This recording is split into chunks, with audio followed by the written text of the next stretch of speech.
Please welcome Chris Knobbe.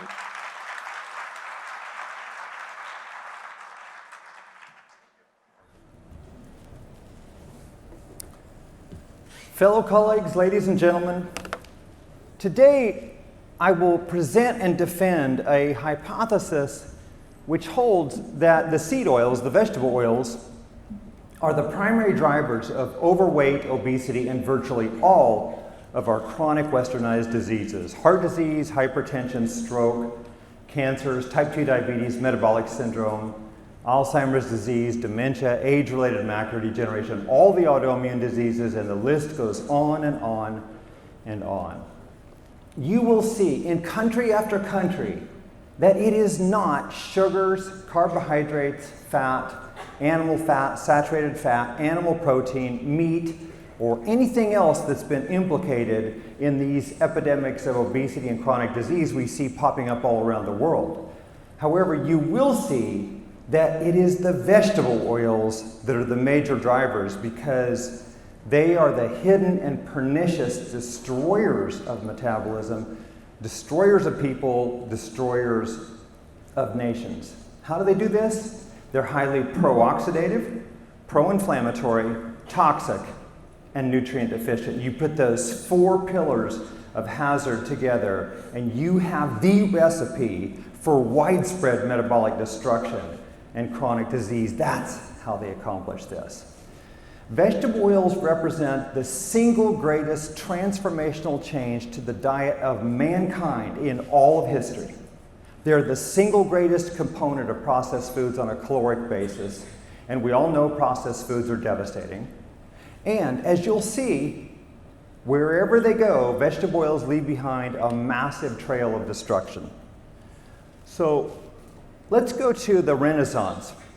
So the great physician and alchemist Paracelsus said, all that man needs for health and healing has been provided by God in nature. The challenge of science is to find it. A few hundred years later, in the 19th century, Thomas Edison, American inventor, wrote, "The doctor of the future will give no medication, but will interest his patients in the care of the human frame, diet, and in the cause and prevention of disease." And then in 1939, Weston A. Price, whom many consider the father of nutrition, including myself, wrote, "Life in all its fullness is Mother Nature obeyed." So we've hundreds of years of recommendations from some of the leading minds in the world about consuming nature's foods, right? So does anybody know what this is? Now, if you guess this is a petroleum refinery, you're pretty close. This is a vegetable oil refinery. And the question is does this look like we're obeying nature with something that comes out of this? Does anybody have one of these in your kitchen at home? You know, so this is another vegetable oil refinery. And you may not realize it, but vegetable oils require an intense mechanical heat and chemical process to produce them. In fact, the seeds that go through these are crushed, heated, pressed, run through a hydraulic press under high temperature and pressure, then treated to a petroleum-derived hexane solvent bath, steamed, degummed, chemically alkalinized, chemically bleached, and chemically deodorized before they're ready to go into the bottle. So they're highly oxidized and dangerous when they hit the bottle typically, but if they are not, they will oxidize further when you heat them, when you cook with them, and when you metabolize them. So you'll end up with toxic aldehydes, advanced lipid oxidation end products with these.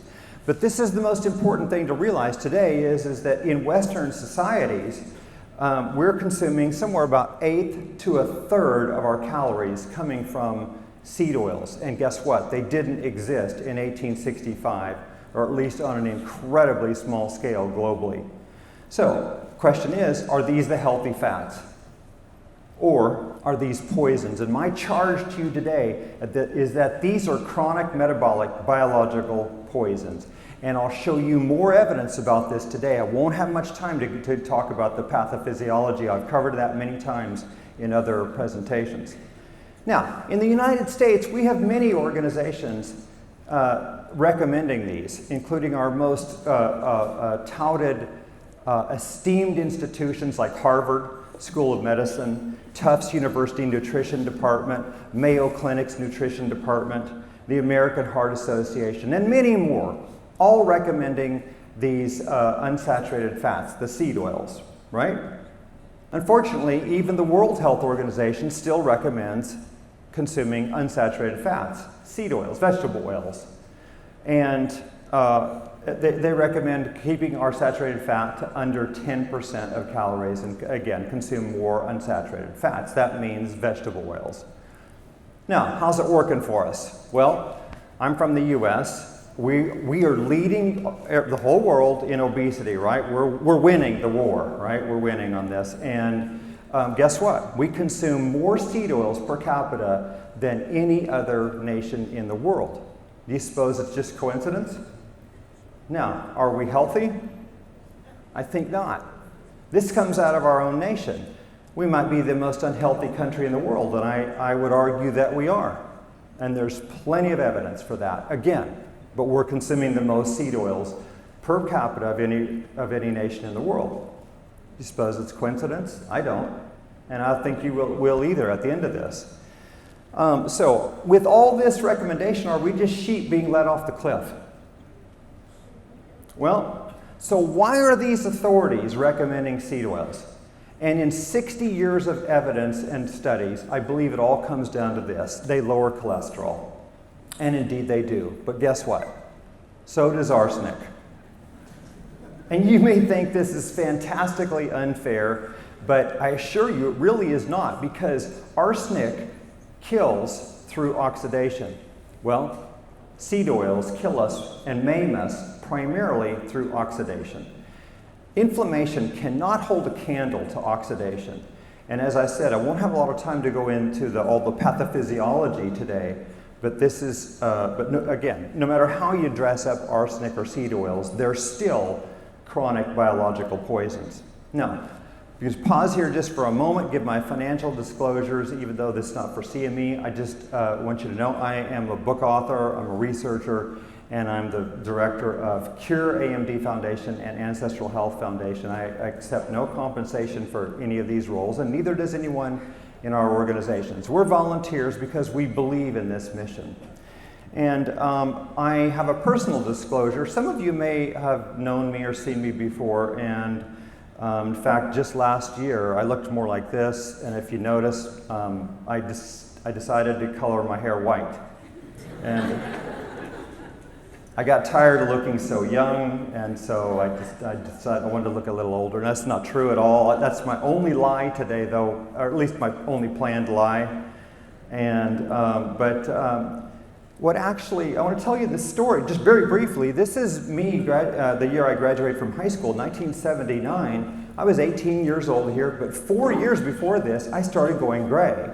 And by the time I was 18, I couldn't cover up the gray anymore, and I started coloring my hair. And then when I was in my 30s, I started getting arthritis. And in my 40s, I started getting fatigue. And I had all these symptoms that ultimately led me to do what I'm doing today. It was to try to figure out what was wrong with me. And I ultimately found out I was very iron deficient without anemia and had some other deficiencies like magnesium. But anyway, if you ever see people that have premature graying or balding, think about these deficiencies, okay? Now, back to the talk. All right, so I will submit to you there's two fundamental drivers of obesity and chronic disease at the physiologic level, and that is nutrient deficiency and toxicity. Where does that come from? One thing: processed foods. It's that simple. Okay, I know we're at the 50,000-foot view here. All right, but what are processed foods? They really boil down to these four things: refined flours, refined and added sugars, seed oils, vegetable oils, which they're better termed seed oils. None of them come from vegetables. All right, and then finally, artificially produced trans fats, like what came originally from Crisco. But this is processed food essentially. And when you put those four foods together, that's what lines our grocery store aisles primarily. So we could call it a cake, a cookie, a pastry, or whatever. It's primarily these things. But guess what? It is the high PUFA, the highly polyunsaturated fatty acid vegetable oils that are the fat of choice for these foods, and also for the fast foods and restaurant foods. They're not cooking or producing these products with lard, butter, and beef tallow animal fats. All right? Now, this is my list of the worst of these oils, and I'll just say it: soybean, corn, canola, cottonseed, rapeseed, grapeseed, sunflower, safflower, and rice bran. There are others, but this is my list of the worst of the worst. And no matter how pretty they look, these are chronic metabolic biological poisons.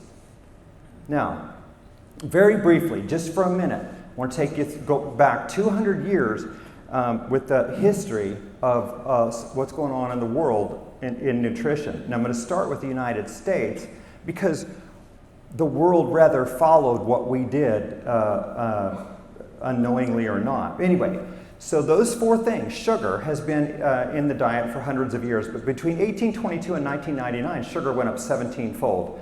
Went from 6 pounds per person per year to 108 pounds per person per year. It's a nutrient deficient food. Cottonseed oil, the first vegetable oil introduced in the United States, 1866. The Americas, Europe, most of the world had never seen, tasted a vegetable oil until the late 19th century, right? And then in 1880, roller mill technology gave us refined white wheat flour, a nutrient-deficient food. And then in 1911, Procter & Gamble in the United States gave us good old Crisco trans fats. That right there is processed food. They're all in place by 1911, all right? So by 2009, in the US, those four ultra-processed foods make up 63% of the diet. This is what, if you just eliminate these, you've probably fixed 97% of your problems. So that's the big picture. Now, chronic disease looks something like this, and I think it looks like this globally, which I'll get to later.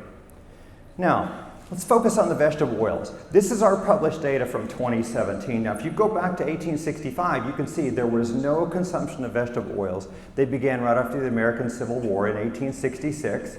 They ran about 1 or 2 grams a day, usually about 1 gram a day until 1909. Then we got soybean oil, and then this exploded with all these other oils. And by 2010, we're at 80 grams per person per day. 80 grams, ladies and gentlemen, is 720 calories, 32% of US caloric intake, virtually a third of Americans' food coming from these oils, which did not exist in 1865. Now, think of it this way. In 1900, when we were fantastically healthy, and I'll get to some of this, when we didn't have hardly any chronic disease, 99% of our added fats came from animal fat, lard, butter, and beef tallow. But by 2005, 86% of our added fats came from vegetable oils. 86%. So vegetable oils almost completely supplanted and replaced animal fats in terms of added fat. Now, the U.S. Dietary Guidelines, 1980, the finger's been pointed at these many times, that this is when we went low fat, higher carb, right? And this was the problem. To me, this is not when the problem began in 1980. As you can see, vegetable oils were still going up. Even though the fat was going down, total fat was going down, vegetable oils still on their way up. This is not where the problem began. It began way back here in 1866 when these entered the food supply. And Americans didn't want these. Most of the world didn't want these. So in fact, they couldn't hardly sell cottonseed oil because the people knew it was being used as machine oil and lamp oil. They didn't want to eat that, right? Okay, so what they do, they snuck it into margarines and then they started adulterating olive oil. All right, today, seed oils and factory farmed animals, mostly pork and chicken, that are fed corn and soy, they develop very high omega-6, and this is where we're getting our omega-6. So 93% of our omega-6 linoleic acid, that's the primary omega-6 fat, is coming from this, 93% today. So what did this do to us? So we're looking at just omega-6 linoleic acid, again, the primary omega-6, which is around 80 to 90% of your total omega-6. This is where we were in 1865 in the US. 2.2 grams a day. We've modeled the consumption at that point. 2.2 grams is 1% of our total consumption. Okay, this is where we should be. 1909, we're at 4.84 grams of omega-6 linoleic acid, or LA. That's 2% of calories. Why is it higher? Because we had cottonseed oil and soybean oil. All right, now we get all the others. 1999, we're at 18 grams a day, 7% of calories. 2008, we're at 29 grams of omega-6 linoleic acid alone, 11.8% of calories, just rounded off about 12%. Okay? Now, that's a 12-fold increase in omega-6 in about 145 years, whether you measure it by mass or by percentage. Is this a problem?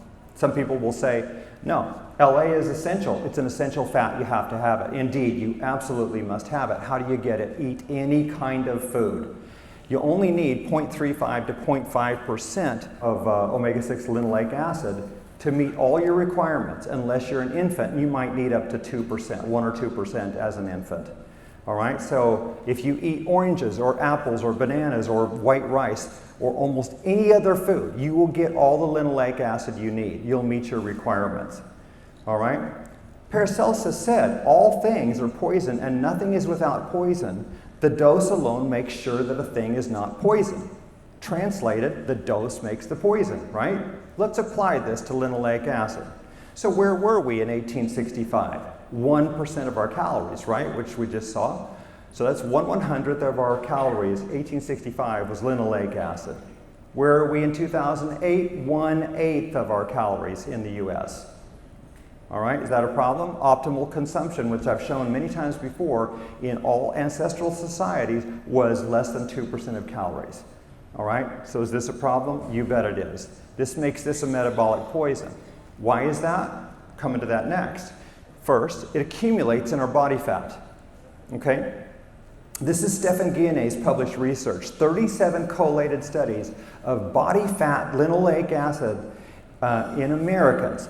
Where were we in 1959? 9.1% linoleic acid. Where were we in 2008? 21.5% linoleic acid. All right, so you can see it's on a steady incline, right? Let's look at this in relation to the vegetable oil consumption. This is where we put those numbers on that curve, right? Is there a relationship? You bet there is. A mathematical relationship. In fact, whatever the linoleic acid, omega-6 linoleic acid is in your body, in your food, will end up in your body fat at about twice the level. So if you consume 5% linoleic acid in your diet, you'll end up with about 8 to 12% in your body fat. And 10% in your diet, you'll end up with probably 18 to 22% in your body fat. Why is this a problem? If it's more than 2% in your diet, guess what? Now we're back to those 4 hazards. Highly pro-oxidative, it's like we're rusting inside. All right, pro-inflammatory, this has been covered a million times. It's toxic because omega-6 linoleic acid breaks down into advanced lipid oxidation end products, ALEs. Things like 4-hydroxynonenal, malondialdehyde, carboxyethylpyrrole, acrolein, and hundreds of others. Like smoking cigarettes produces more than 6,000 chemicals, mutagens, carcinogens. When you consume seed oils, they break down into hundreds of different advanced lipid oxidation end products. Most of those we don't even know the names of, but they're dangerous to us. All right, finally, all the oils are nutrient deficient. They have no vitamins A, D, or K2. All animal fats, lard, butter, beef tallow, carry the critical vitamins A, D, and K2. So you become deficient in these without the animal fats, right? All this ultimately leads to metabolic disease and physical degeneration. And you know what goes along with this? Insulin resistance and mitochondrial dysfunction. And I presented on this at Ancestral Health Symposium 2019. I went through all the mechanisms for this. I don't have time today. It takes about 10 minutes to get through that. It's a complicated pathway, but this is how we end up with mitochondrial dysfunction and why mitochondrial dysfunction and insulin resistance ties together all of these diseases, all of them. Okay, so let's look at the evidence. We'll start with the United States. This is what I call a nutrition experiment and what Weston A. Price called in nature's laboratory. You can't study diets in people for long periods of time. You can't control it, right? The longest they've controlled diets in people is a few months because you have to put them in a metabolic ward and make them prisoners of the ward to control the diet. So how do you do it? You have to do it in nature's laboratory. So let's look at this.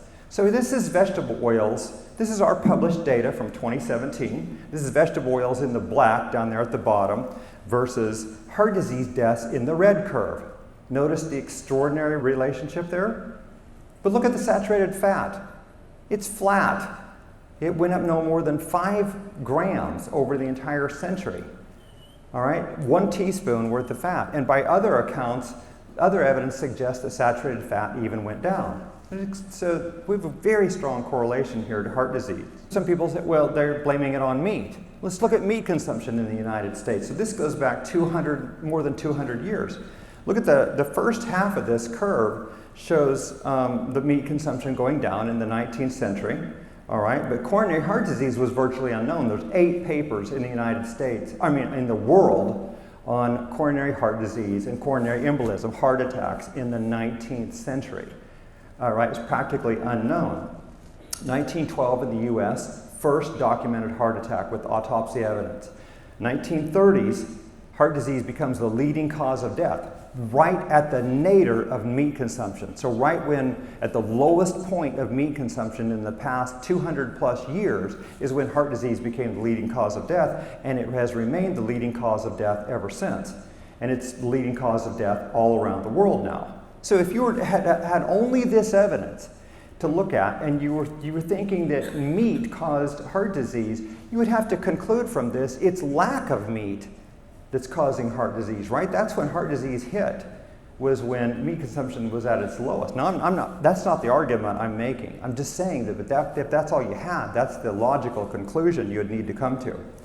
Okay, now this is cancer in the United States, sugar and vegetable oils versus cancer. And if you look on the far left of the curve, you see that in the US in 1811, cancer took only 0.5% of lives. 1 in 188 people died of cancer. This is all published. Everything I give you is published, and all of the data comes from the Food and Agriculture Organization of the United Nations. We use only the same trusted data that will be published in all journals, nothing less. All right? So 1900. 1 in 17 deaths due to cancer, 5.8% in the US. And you can see, now we have vegetable oils, and the sugar's going up, right? Look at on the far right, 31.1% of deaths due to cancer, almost 1 in 3. So we went from 1 in 188 deaths due to cancer to 1 in 3 in 200 years. How and why? It's this. Now I can't separate, out which is which here, and I think they're both involved. Okay? Now, this is obesity in the United States, going clear back into the 19th century.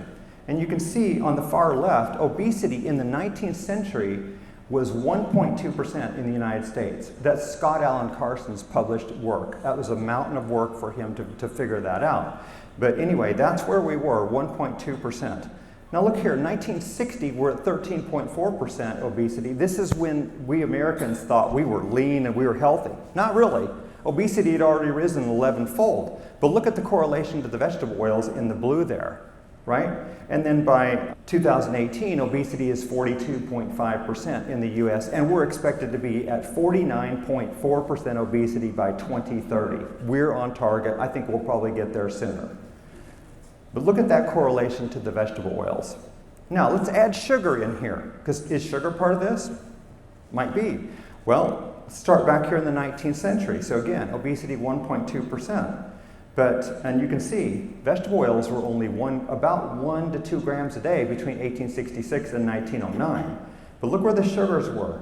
By 1907, we exceeded 300 calories a day, 15% of our calories, and yet obesity is 1%.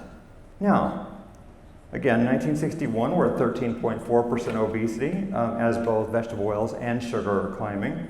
And then clear over here on the far right again, obesity 42.5% in 2018, but in lockstep with the vegetable oils. Notice the sugars have been really high since 1920s and didn't change all that much between the 1920s and 2018. Not a very good correlation to the sugars here. Okay, let's move on. So this is more recent data on obesity in the US, beginning in 1961. On the far lower left, let me back up here. On the far lower left, you'll see obesity was 13% in the US in 1961, and by 2018, 42.4%. But I want you to, I'm just highlighted here the sugar. Notice the sugar really hasn't changed very much, but the obesity is in lockstep correlation to the vegetable oils in the blue, right? So you see obesity in the red, vegetable oils in the blue. Now, let's look at the numbers. So during this period, sugars went up 14%, vegetable oils up 230%, and obesity up more than threefold. Okay, we're going to move more recent now, and this is 1999 to 2018, still looking at obesity in the US. All right, so you can see in 1999, obesity was 30.5% and elevated to 42.4% by 2018. But here, I'm highlighting the trend line for sugar. Notice sugar's on a downward trend. So sugar's been going down in the US.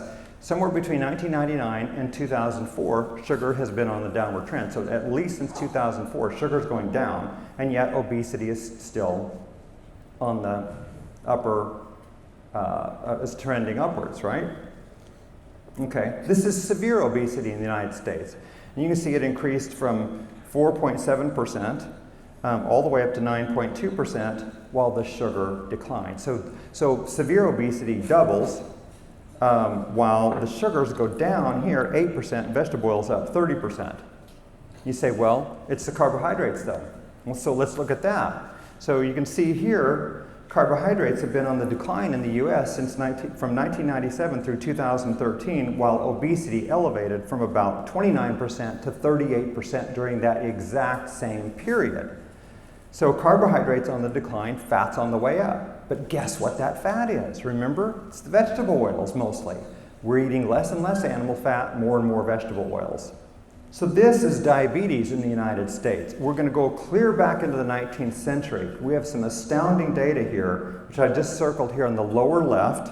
Diabetes in 1890, this is published by the famed Sir William Osler, who wrote the first textbook of medicine for most of the world, but at least for the United States and the English-speaking world. 1890, he published that there was only 2.8 per 100,000 people with diabetes, 0.0028%.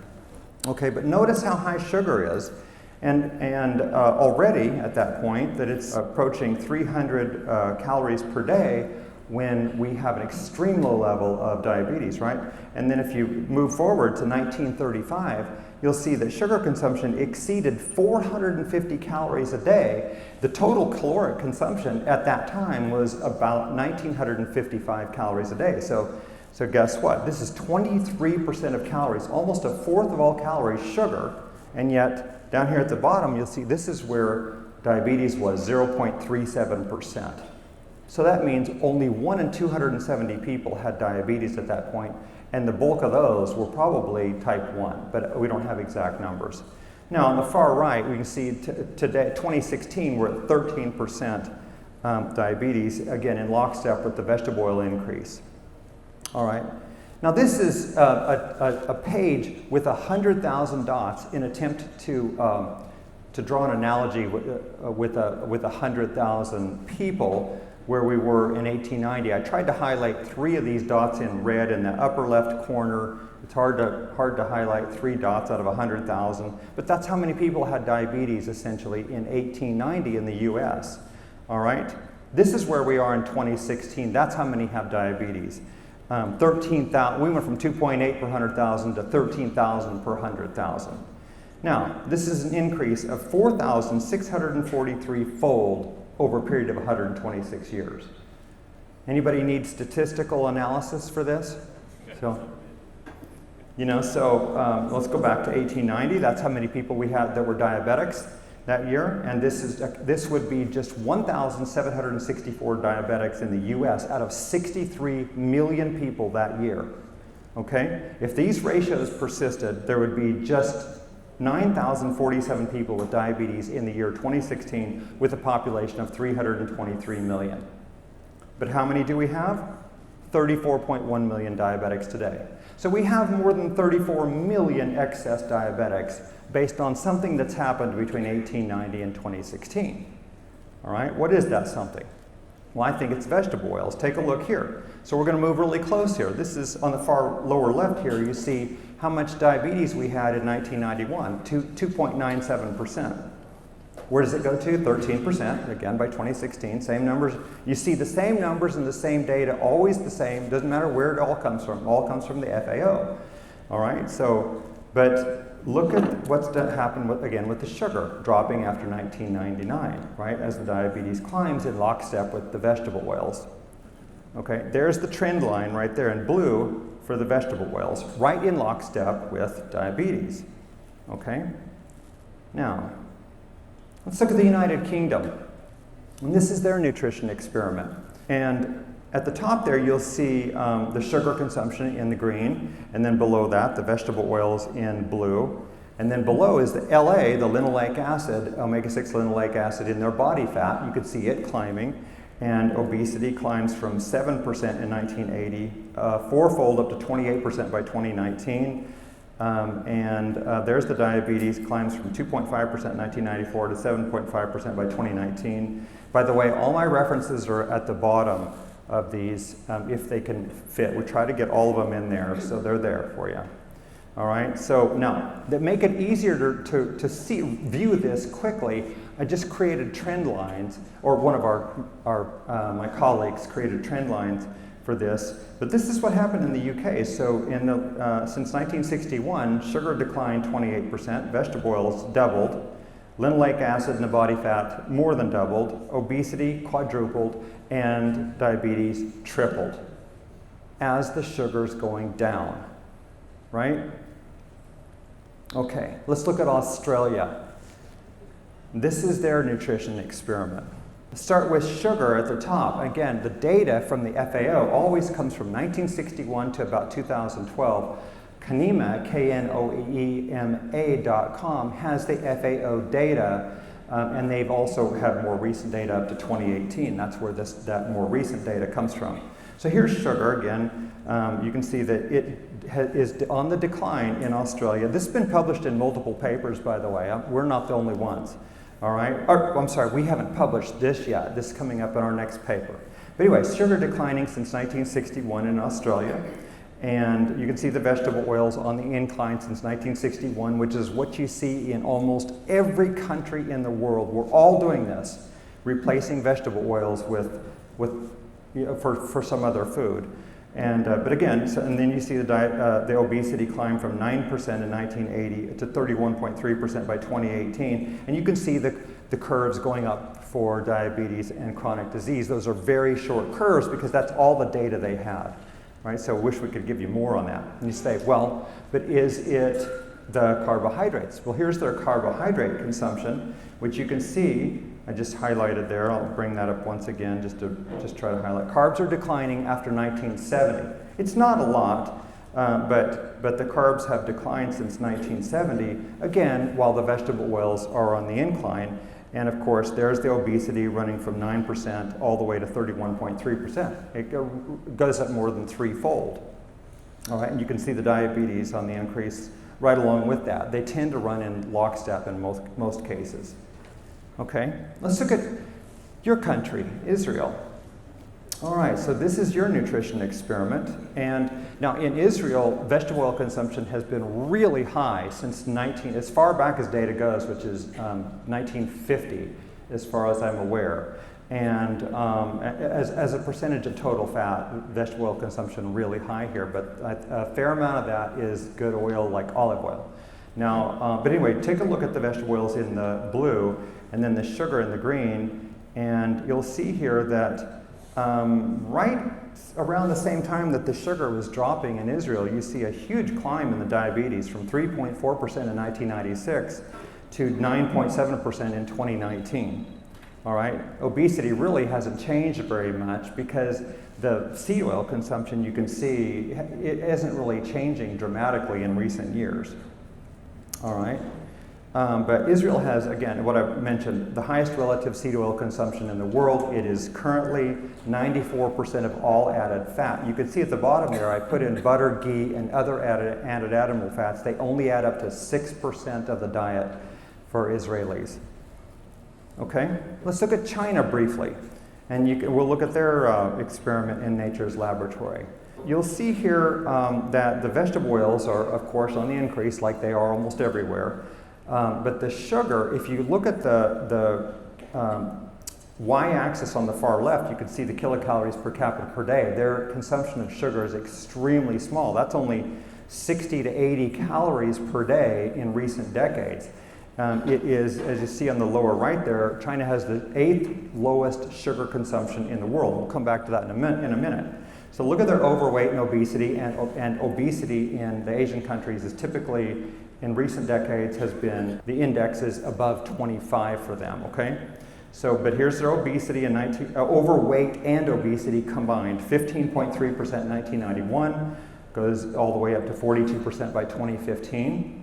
And here's their cancer. This is cancer incidence, all cancers.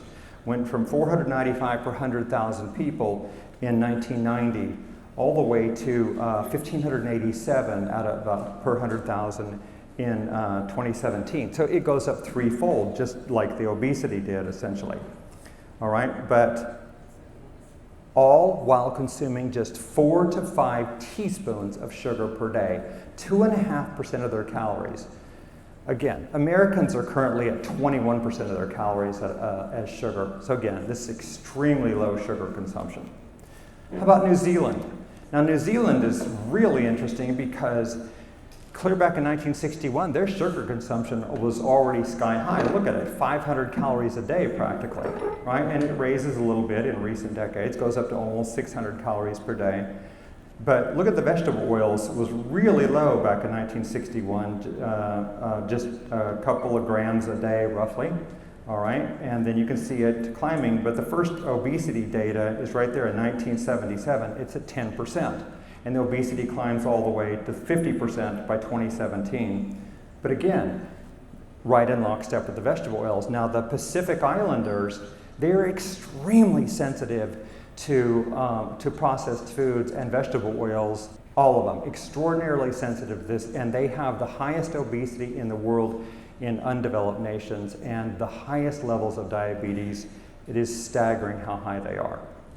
All right, let's look at Japan. This is the quintessential nation to illustrate all of these points, which I've been saying since 2016 regarding other conditions mostly, but take a look at this. Now this data runs from 1949 to 2009, but we're going to focus on 1960 to 2009 because 1960 is when they had all the food they could eat, everything they wanted, and you'll see it by the calories. So they were at 2,837 calories. All of this is published, documented, and all the data is, again, from the FAO. So there's the calories, 2,837 in 1960, all the way down to 1,850 calories. Their calories drop a third, okay? Here's their carbohydrates, 84% in 1960 when they were fantastically healthy, one of the probably the healthiest nation in the developed nation in the world for sure. Carbohydrates went down to 56% by 2009. Here's their sugar in 1961, 196, climbed up to 384 calories in 1989, then dropped again. Those lines are not, I just put 3 data points there to kind of keep it a little simpler to read. All right, so but sugar drops down to 282 calories by 2010, and you can see there sugar down 27% between 1989 and 2010. And then here's their total fat towards the bottom in the purple. It was 5% back in 1960 when they were really healthy, and 27% in 2009, and their saturated fat only 7%. It's the lowest in the developed world. All right, now come up to the blue line, the vegetable oils. Where were they? 1961 actually, 81 calories a day, that's 9 grams. That's tolerable. That's where the United States was in 1908. That's the last time we were that low, okay? Where'd they end up? 351 calories a day. That's 39 grams a day, all right? So what does this do to them? This is obesity in the red curve. So if you just focus in on the red curve, you see obesity in Japan, 16%. Back in 1978, I think that was. We'll get to the actual number, I think, in just a minute. Rises all the way to 31.2%. So obesity doubles in men, but interestingly, while the calories go down, the carbs go down, and the sugar going down, right? But it is in lockstep to the vegetable oils.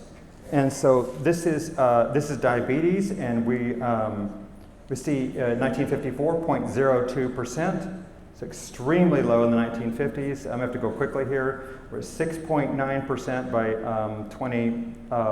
2009.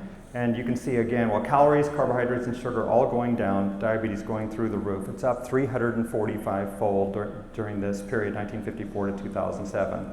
Sorry, I have to move quickly here, folks. So here's breast cancer, 21.7 per 100,000 back in the 1970s, all the way to 101.4 per 100,000 in 1999. So breast cancer is up 5-fold between 1975 and 1999. Okay.